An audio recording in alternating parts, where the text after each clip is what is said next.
Este domingo 24 de febrero concluyó en el Vaticano el encuentro para la protección de los menores en la Iglesia, con la celebración de la Santa Misa seguida por el discurso del Papa Francisco, un discurso que resulta importante porque en esta ocasión el Papa, después de este sínodo con sus obispos, no emitirá un documento papal, un documento pontificio, sino que este discurso final es un resumen de lo que se ha discutido en las diferentes sesiones de trabajo y también es una llamada a la acción. El Papa Francisco en su discurso dio diferentes datos que son estremecedores, por ejemplo, que según la UNICEF, datos de 2017 referidos a 28 países del mundo, quien comete los abusos, o sea violencias físicas, sexuales o emotivas, son sobre todo los padres, los parientes, los maridos de las mujeres, los entrenadores y los educadores, esto en más de un 73%.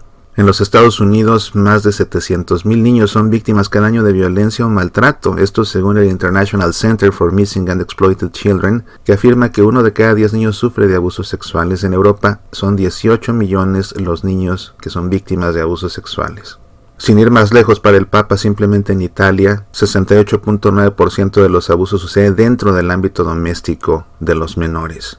Pero también esto sucede en la escuela, en el deporte, y, como dice el Papa, por desgracia también en el ámbito eclesial. Y reconoció el Papa que, aunque la abrumadora mayoría de los casos de abuso sexual a menores suceden dentro de la familia y suceden fuera del seno de la Iglesia, lo cierto es que esa realidad no le quita lo grave al problema cuando esto sucede en la Iglesia. Y dijo que la humanidad del fenómeno a escala mundial es todavía más grave y más escandaloso en la Iglesia porque contrasta con su autoridad moral y su credibilidad ética. El Papa reflexionó acerca del significado existencial de este fenómeno criminal, y no solo en el ámbito eclesial, sino en todos los ámbitos que hemos ya comentado, y concluyó que teniendo en cuenta su amplitud y su profundidad humana, no puede ser otro que la manifestación del espíritu del mal.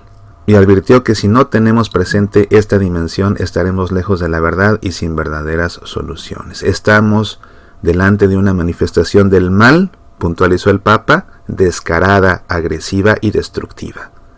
Detrás y dentro de esto está el espíritu del mal, que en su orgullo y en su soberbia se siente el señor del mundo y piensa que ha vencido.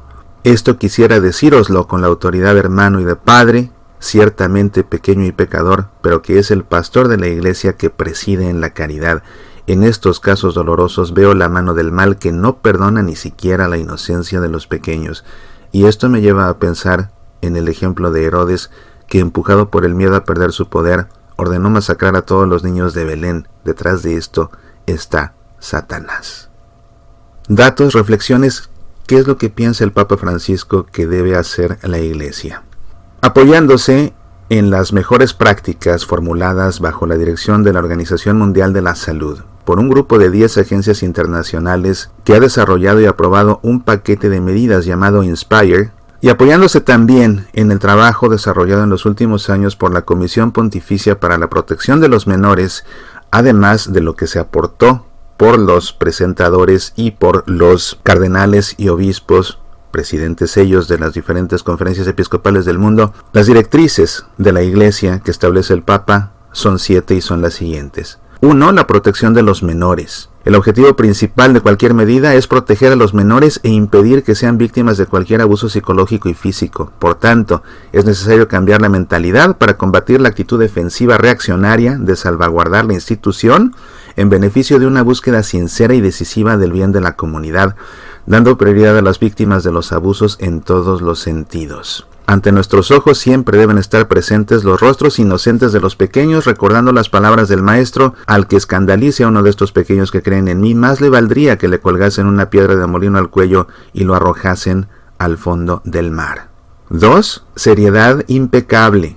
El Papa reiteró que la Iglesia no se cansará de hacer todo lo necesario para llevar ante la justicia a cualquiera que haya cometido tales crímenes. La Iglesia nunca intentará encubrir o subestimar ningún caso.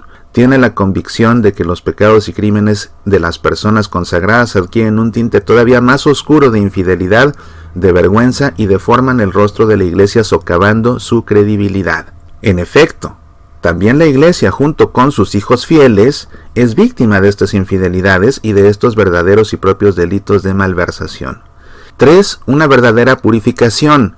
A pesar de las medidas adoptadas y los progresos realizados en materia de prevención de los abusos, se necesita imponer un renovado y perenne empeño hacia la santidad en los pastores, cuya configuración con Cristo, buen pastor, es un derecho del pueblo de Dios.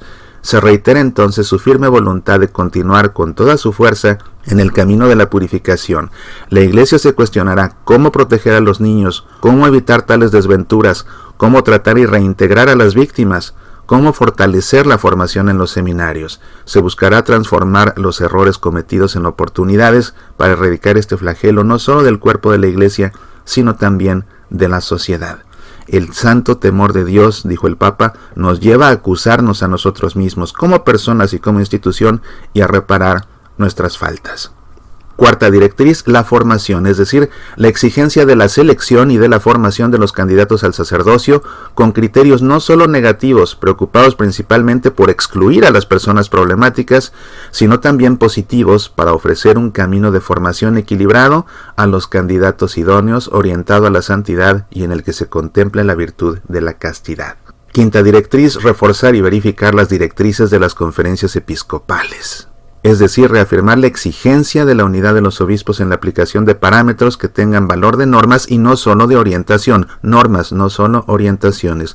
Ningún abuso debe ser jamás encubierto ni infravalorado, como ha sido costumbre en el pasado, dijo el Papa, porque el encubrimiento de los abusos favorece que se extienda el mal y añade un nivel adicional de escándalo. Sexta directriz, acompañar a las personas abusadas. El mal que vivieron deja en ellos heridas indelebles que se manifiestan en rencor y tendencia a la autodestrucción. Por tanto, la Iglesia tiene el deber de ofrecerles todo el apoyo necesario, valiéndose de expertos en esta materia. Y dijo el Papa, dejadme decir, perder tiempo en escuchar. La escucha sana al herido y nos sana también a nosotros mismos del egoísmo, de la distancia, del a mí no me corresponde, de la actitud del sacerdote y del levita de la parábola del buen samaritano.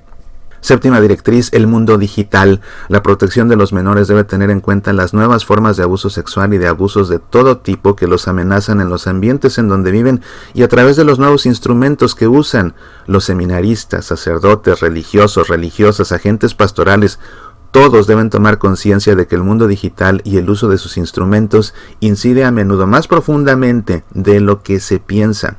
El turismo sexual es la última directriz. Las comunidades eclesiales están llamadas a reforzar la atención pastoral a las personas explotadas por el turismo sexual. Las autoridades gubernamentales deben dar prioridad y actuar con urgencia para combatir el tráfico y la explotación económica de los niños. Para este fin es importante coordinar los esfuerzos en todos los niveles de la sociedad y trabajar estrechamente con las organizaciones internacionales para lograr un marco legal que proteja a los niños de la explotación sexual en el turismo y permita perseguir legalmente a los delincuentes.